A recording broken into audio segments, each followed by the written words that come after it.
آپ دیکھ رہے ہیں واسودیو شارٹس۔ جو پاکستان پیپلز پارٹی کے سینئر رہنما ہیں ندیم افضل چند صاحب، یہ کچھ عرصہ پاکستان تحریک انصاف میں بھی انہوں نے شمولیت اختیار کر کے رکھی۔ پاکستان تحریک انصاف کے چیئرمین عمران خان صاحب نے ان کو اپنا سیاسی مشیر لگایا، لیکن یہ واپس پاکستان پیپلز پارٹی میں چلے گئے۔ یہ کل رات ایک پروگرام میں کہہ رہے تھے کہ 9 مئی کو جو ہے وہ 10 مئی کھا گئی ہے۔ جی بالکل، 10 مئی وہ کہتے ہیں کہ پاکستان کی تاریخ میں بہت بڑا دن ہے۔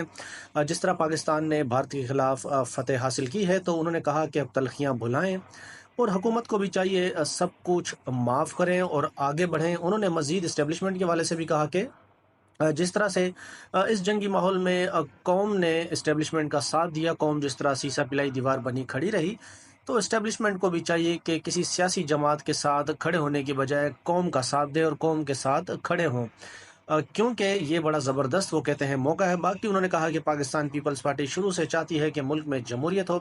اب جب جمہوریت ہوگی تو اس کے بینیفیشری سب لوگ ہوں گے۔ باقی آپ باہر کی دنیا میں دیکھ لیں کہ جہاں پر جمہوریت ہے وہاں پر ترقی کس طرح ہوتی ہے۔